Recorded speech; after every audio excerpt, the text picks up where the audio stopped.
Robin. You're listening to Opie and Anthony. On the virus. Sirius XM. Let's get, look at Ozzy. Ozzy Osbourne.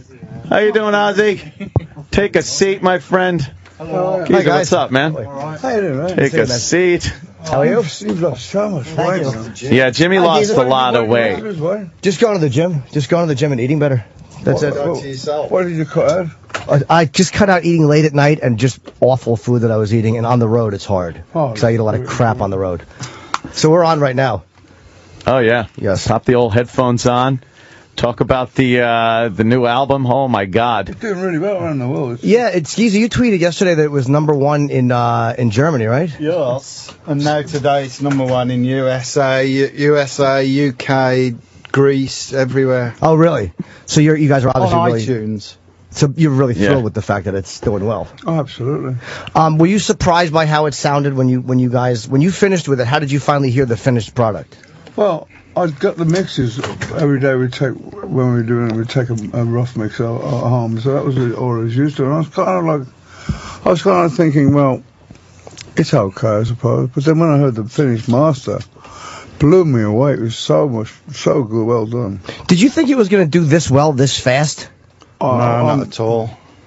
I mean, when you're in the middle of it, you don't realise how what you're doing. You just do it naturally. I mean, if it's #1 now around the world, it's the first #1 we ever had, both solo and together. Well, the fact is too, it's also the fact that you're doing with iTunes and you did CSI and you're doing all of this kind of like mainstream stuff. That's a treatment that Sabbath never got. Well, it's kind of weird when we were together. We never had one good review of anything anybody said we were going to last.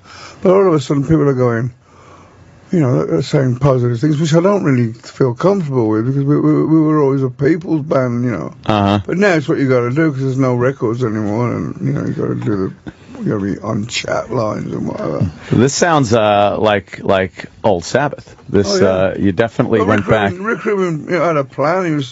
He would, when I would stop him on with the he'd say, "Would Sabbath ever get together? And if they do, I want to be the producer." And so, it took us back to the first album, and after I remember all going, why's he going out the first album? More than like 19 albums each, Wow.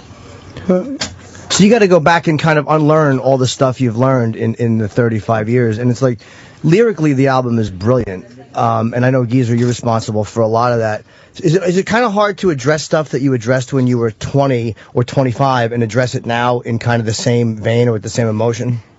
No, because it's different. It's there's still the same old crap going on in the world, so there's still loads of things that you can sing about. Well, pedophilia you address in the Catholic Church scandal, which I thought you guys addressed really nicely and pretty aggressively. Yeah, I mean, Ozzy came up with the line, "Dear Father," and at first it was the quote from Jesus, "They know not what they do."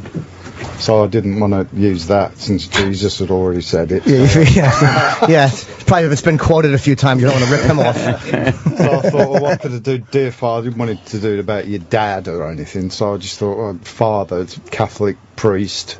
And that was all going on at the time when I was writing the lyrics. And so I thought, since they've been having a go at us since we started, let's have a go back at them. Oh yeah, I guess it's got to feel good after all these years of hearing them criticize what you do and what you stand for. Like, and look what was going on. Yeah, because they never really listened to the lyrics anyway of Sabbath, and they've always condemned metal, any metal thing, saying satanic and all that crap. And meanwhile, they're fiddling about with little kids, So it was our turn to show the real hypocrites and the real evil people are in the world. And how's Tony? I mean, I know he's resting up in England and getting ready to tour. Is he doing okay? Yeah, he's doing great. He's responding well to his treatment. So. And is the tour going to happen as scheduled? Do you guys still think you're going to be going out and doing? Hopefully. I mean, it's like we contact him on a regular basis. And he sounds great when I text him on that. What was the schedule like when you were recording? Because again, he's going through chemo and treatments, and he's doing an album. So how did you balance that? We were doing like about 4 or 5 weeks on, and then he'd have his treatment and have to rest for about a month, and then go back in and do it again, which is the same thing that we're doing for the tour. He'll be we'll be touring for about 6 to 8 weeks at a time, and then he goes back and has his treatment. And you're uncomfortable with almost the positive press and with the good reviews and the stuff like that? It's kind of difficult to get used to that, right? I haven't really read any reviews yet, so... Well, I mean, Rolling Stone is being nice about it, and it's like all these outlets that typically didn't give you guys what you deserved are now being nice. Well, I suppose you start, you know, when they slagged us, they didn't think we were going to last. Yeah, you're around long enough, they're like, all right, we love these guys. It's kind of like that. Yeah. I don't know how to take it, because it's like when the media and that start liking us, I think, oh, well, they missed us the first time around. But then again, I was just talking to Howard Stern, and in 1968, we had no idea it was going to last 5 years. I mean, 45 years. Jesus. It's unbelievable. That really the last studio album was 35 years ago. Last studio album, that long ago. Yeah, what was because I don't remember that. Like, I was, I became a Sabbath fan when I was about 12 or 13, and, that was 1980 or 81. So this is the first time I've ever experienced this, and, the anticipation for this album, it was like, there's no way it could have lived up to what I wanted, and I really mean it. It's fucking so much better than I had hoped it would be. I can't believe how fucking much I love this record. I mean, I hope you guys understand how great it is.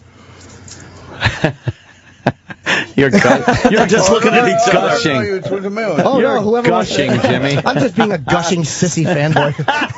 Who are you going to blow first? Holy shit. Well, Geezer just volunteered Ozzy, so I guess Ozzy. Well, what was the question? I really wasn't. I was just saying I kind of hope you guys... No question there. No question. That was a rhetorical ass kissing you just got. I was just basically saying... That was a good ass slapping. Do you know how good the record is? Because when you're close to something... When you're doing it, you don't realise, it's you like it, you love it, but then we're not used to having all this attention, We used to put albums out and go on the road, Well, the CSI thing was interesting too, because that's such a mainstream show, and it's very rare that I ever got to see my band on a show like that, because I love you guys and I love Kiss, and there was never that mainstream treatment in the 70s. But there's no outlet anymore. There's no music television. There's no MTV. Just the fucking channels with games and things. There's no. Unless you watch that metal show on VH1, which is like 4 o'clock in the morning or something. So do you think that so records aren't making what they used to make? I mean, obviously the money mostly comes from touring as opposed to the albums. I don't really ask my wife that question. Because they're saying, like, a lot of bands complain that they can't make money doing the albums anymore, and it's like they download for free, and pretty soon it's going to be and you can't make anything. It's going to cost you money to make records. Has the technology and stuff and iTunes and the availability and grabbing one song here and one song there helped you guys or hurt you guys, do you think? Do you think it's exposed you to more people, or has it hurt you? I think it's instant now. It's like I was saying last night, you can look up iTunes now, and I was just looking to see what new stuff was coming out this week, and I noticed that the Sabbath album is -- so it's like, oh God, you forget that it's that instant. So I understand like that people want something, but they want it now, and everything's instant now. So that it's like instead of having to go down to your record shop, right? Yeah, which is gone. But there's something sad about that, because when you used to do vinyl albums, you'd have a great artwork on the albums. Right? Yeah, there's something to read, and you got excited for the release date. And something to clean your weed on. Yeah. Missiles. You can wing it across the road. There's a little bit of everything with those album your covers. Pizza box. Something to shoot at. But that is, you do miss that. It's like the smell of a new record and the big booklets that would come with them and all that stuff now is just like a little digital picture, and it's not quite the same. And the vinyl thing's become a collector's only kind of a thing. Also journeying outside the house. You have to go to the store. You can stay in your house and have everything delivered. You don't have to leave ever. It's amazing. I like that idea a bit. I kind of like that part myself too. Yeah. I don't go out on the couch, watch the fucking Netflix on and Yeah, you just pizza and fucking... popping everything really instantly available right there to your house. I was Do walking. you not think we're all living too fast? It is a little bit. I mean, there are times where you should probably go out, maybe meet people face to face. Get some air. Yeah, get a little air. I Something. don't know. It just seems like now, we were talking about like Facebook and Twitter and how you meet people, and especially relationships with girls and things like that when you want to go out. You used to have to look a girl in the face and ask her, hey, you want to go out or you want to do that. Now, you wind up seeing each other's fucking pussy and tits and dick and everything else before you go out. I want to have a look at that one. Pussy and tits and dick. That's one girl. That hand's been with more chicks. Jesus. It's just that the whole the dance has been just compressed into this So you can lie. tiny. Also, you can also lie on this. Well, yeah, absolutely. I'm 21 and she's fucking 85 years old. People do that too. They send out photos that aren't them. Yeah. I know because I do it. Yes, of course you do, Jim. I receive them. I don't know. It's just, I don't think it's better or worse in any way. I just think it's different. History will. It's fucking easy to wake up next to an 85-year-old. History will always, things will change over time. I mean, and this is just something else. Yeah. Can't send you a message. My fingers are too sticky. Who are you talking to there? Sticky fingers. There's, it's weird. I've gone through entire relationships on the phone, like just text messaging and pictures, and then you never wind up meeting the person. It's really weird how you don't have to go out and talk to people. There's a anymore. beginning, a middle, and an end of this pseudo relationship, and you never meet. It's the oddest thing, and then after a while you realize, I haven't even fucking messaged them in weeks. Oh, I guess that's over. It's like what over? It never was. It's an odd thing. It Do you really watch that is. thing on the TV when they set people up and they go they got a sex thing and a guy comes, you know who I am. Oh, where they have you go to the house and he shows up? Yeah. Have I seen it? I've been on it. Yes, of course. But it's pretty weird that people, Yeah. There was one guy when he took all his clothes off and the guy goes, he's sitting there naked. He goes, well, what do you do? He says, I'm a rabbi.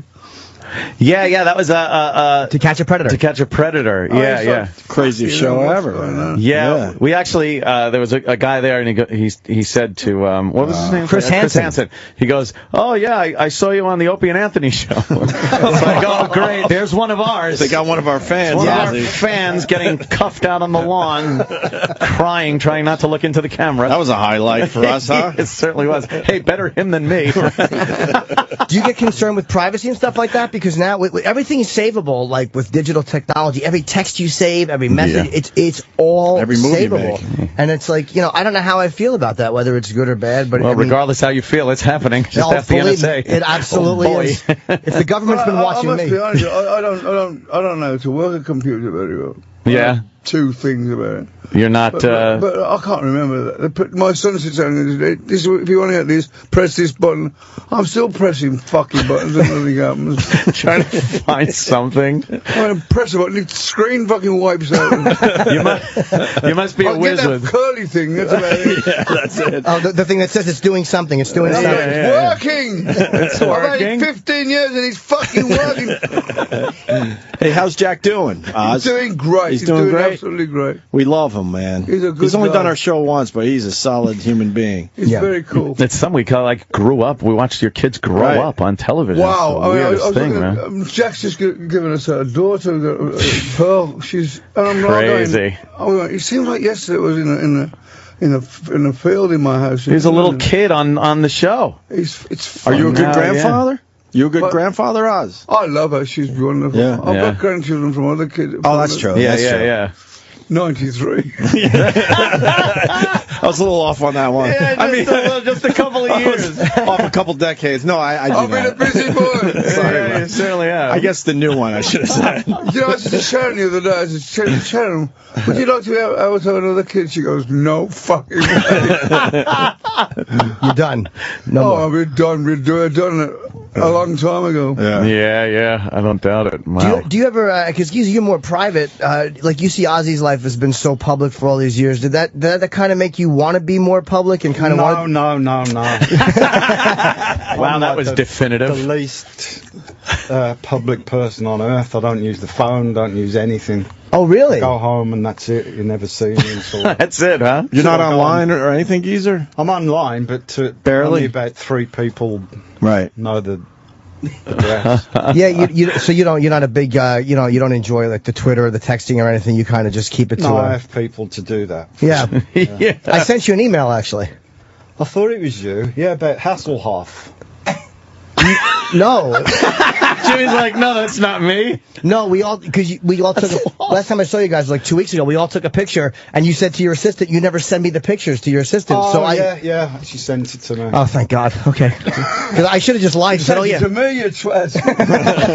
That sounds like an instant delete. Fucking Jim Norton. Yeah. Click. Who is this creep between? I wanted a picture of me and Ozzy, not this fucking troll. I'm just ruining the photo. Do you guys watch that metal show? Do you watch that? Now and again, when I on. want a reason to go to sleep, I watch it. Oh, really? Oh, shit. Here goes Eddie Trunk. Hokey, to be honest. Oh, okay. Here goes Eddie Trunk. Oh yeah, the Florentine. I feel Florentine. Come on, man. So what happens? I'm seeing you guys tonight at the town hall.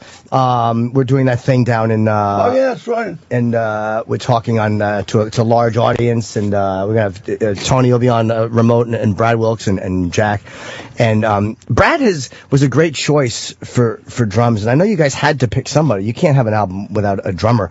And what was the final point that said this is the guy for us, as opposed to other guys that you've been working We with? had 2 weeks to go in the studio and record, and then we didn't have anybody. So Rick, it was Rick's idea to bring in Brad. We tried a few other drummers, and it didn't work out. And Rick just said, "Try Brad. It's going to work out." And we tried him.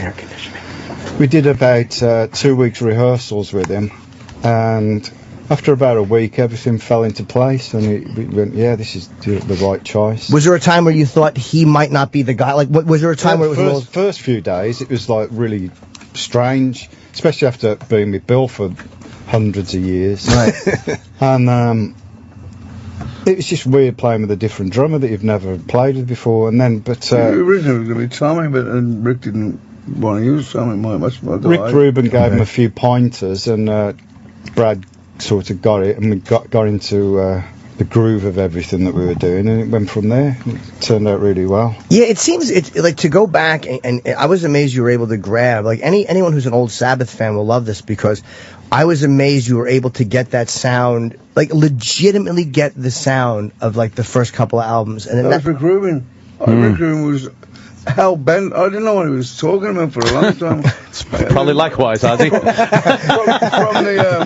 From the first album. Yeah. We kept man, I just listened to the first album, and it was like, what the fuck's he on about? And then it kind of clicked, because we were originally we were a jazz blues band, and we'd been doing the songs on the first album live, so it was like a bit of an overflow from the blues stuff, and the feel he was looking for. To be able to listen to old tracks like that and know what needs to be put on the guitar, what needs to be put on the bass, and whatnot to get that old sound is really, that's a talent, Rick man. Rick Rubin for years. Yeah. Every time I run into him, he would say, "If you do a Sabbath album, count me in. I want to produce." So he said, okay, he didn't come straight in fresh. He'd been working in his mind what he was. Right. So he knew. It was very interesting. It sounds like old Sabbath, but it doesn't sound dated at all. It's that's a talent to be able to do something like that. But it basically got us back to playing live in the studio instead of like putting tons of overdubs and keyboards and effects and everything else on. Yeah. That we got into this habit in the late 70s of just layering everything, just going over the top in the studio. 'Cause we were producing ourselves, and the more dope we were doing, the more. Wait, were you guys doing drugs in the 70s? Let me think. No. We're going to church. Doing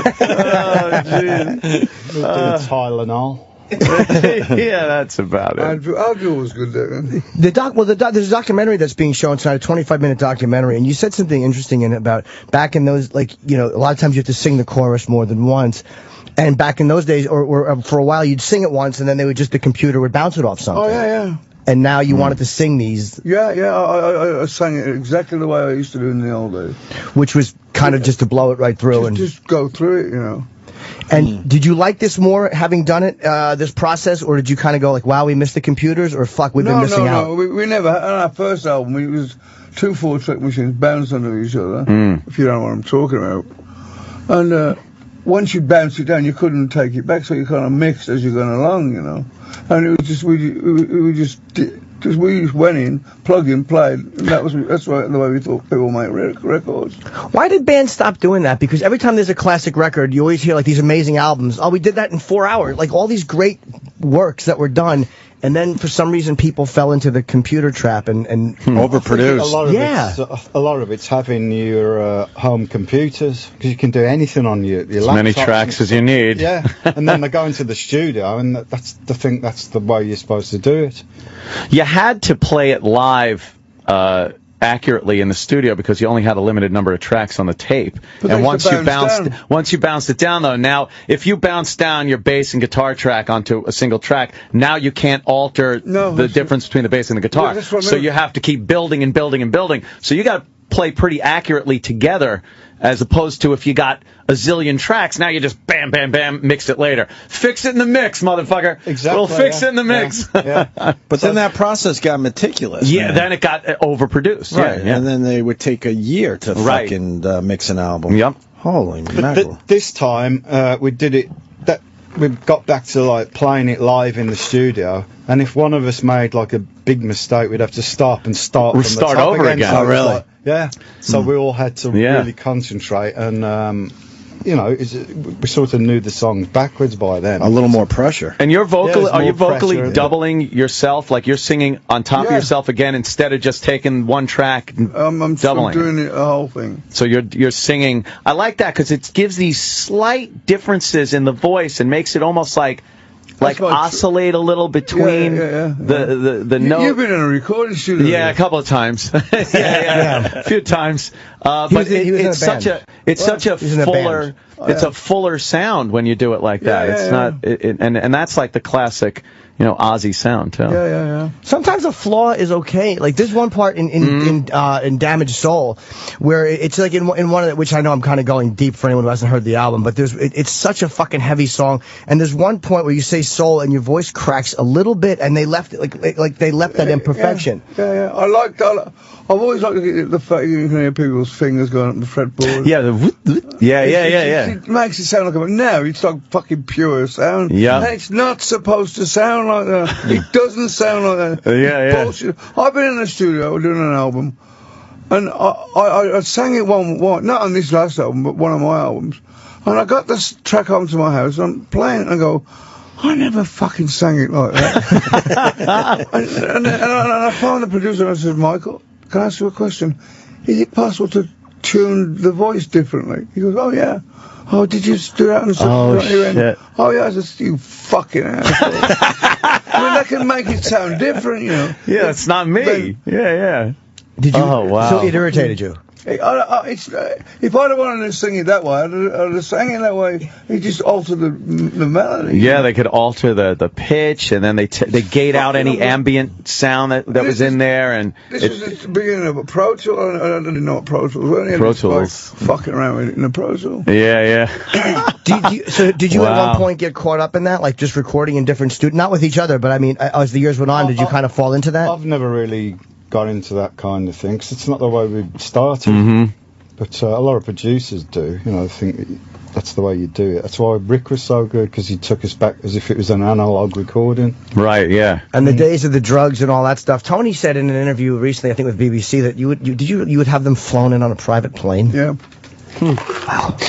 I didn't get any. I was the one that picked it up.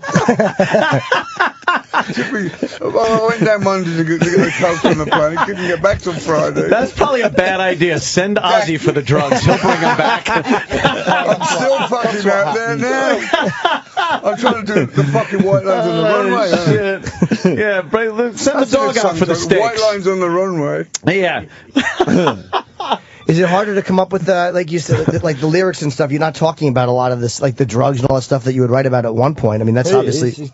Methodemic, Ozzy wrote. Oh, was that you? Yeah. What happened? You were just watching something on meth and you're like... No, I was doing meth. Yeah, it's called a mirror. He was watching something. It was 2 big lines on a mirror. Oh, shit. Perfect answer. That was... Yeah, I guess so. Why would I think that Ozzy didn't do meth? What the fuck's wrong with me?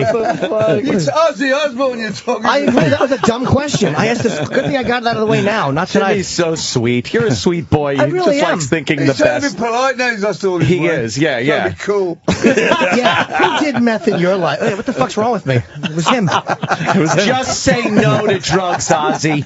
All right, Jimmy, we get it. Well, I never did meth. I never did it. I quit years ago, and I never got to do it. I hear it's quite a fun one for a little while. Oh, yeah. It's good for insomnia. What is it? Yeah. What does it do to you? I'll tell you about, I was watching that thing, somebody suggested I watch that Breaking Bad. Have you watched it? Yeah. Oh, yeah. Fucking great. Isn't that a great show? My son comes in, every time he comes, I'm watching some other show about drugs and people getting fucked up. Jack says to me, Dad, why is he every time I come home, he's watching programs about drugs? That's all I watch. You just watch drug shows. That's all I watch. Shows about smuggling and all this shit. Breaking Bad's a good one. That is Great. that is a good one. I'm looking forward to the next series, actually. Were you more into being drug-induced up or a little down on stage? Any fucking thing. Anything? Like when I'm you were a performing, garbage though? kid. Did you have any Heroin, preference? coke, fucking everything. Really? So you didn't even care? Up or down? Percocets, anything beginning with a V. Did you ever leave the stage after a show and then maybe wake up the next day and have no recollection of doing a show? Really? That was my fucking habit, that was. It wasn't a show, it was a decade. How did the show go? Fuck, the show was a whole decade. I'd fucking do. I mean, when I discovered Seconal, that was another one. Really? Fucking Seconal? face down in the bath all the fucking time. Oh What does Seconal do? I never did that either. It's barbiturate. Oh, okay. Yeah. Breads. And it Wow. takes you down. Oh, fucking done it. Like, I think that's what they had over too many of them on the fucking Titanic. Oh, you go down big time on that. Is that good after a night of like coke binging and stuff to kind of come down? You could say that. Yeah, that's Yeah. good, yeah. Well, no, I mean, I don't. Dr. Ozzy prescribes that you should take some barbs when you... I'm always amazed with guys that figured out the combinations. I was just a very basic guy. Like, Let's get some dummy like me to try these out. See if you come round. Did anyone in the band get pissed at you? Like, fuck Ozzy, come on, we're trying I got fired. You could say that. I was dead funny. I was fucked up at 9 o'clock in the morning. Like, it wasn't very productive. No, huh? I didn't think it would be, yeah. did it interfere with the recording schedule and stuff when you were back in those days? Kind of. Kind I suddenly woke up, I had a new band round me. It's hilarious, man. Oh, man. Well, God, fuck it. goddamn rock star, Ozzy. I really love it, and again, Yeah. everybody knows I was gonna love it because I'm a Sabbath freak. But it's like it's so nice to say it and mean it. I love this album so much. It's nice to be a fan and then have a product Yes. come out and you're just like, wow, I'm not disappointed. It's really heavy. I mean, the album is really fucking heavy, and it's something I would have expected in 1971. So if that was the goal, you hit the goal. Yeah. Thank you. Right. And Jim Florentine said it's a masterpiece. It's out today. He puts on that sleeping show there, that metal show. When you got to go to sleep, you put it on. That's Ozzy. That should be the promo for the show. Ozzy says. Yeah, that's our Yeah, pal. we know the hosts. But, And I know you guys have music channels to do, so I'm not going to keep you all day because I know there's other press. And I'm seeing you tonight anyway. I don't want you to think I'm interview stalking you. This was like a last minute. But they're going to see me tonight and go like, "What? We just talked to you, but it's for a different thing, and I'm not trying to fucking bother you." All right. Of course you were not. Ozzy, Geezer, thanks so much for coming in, man. You guys are great. Tell him, Fred. The Virus. Sirius XM. This is the Opie and Anthony Show.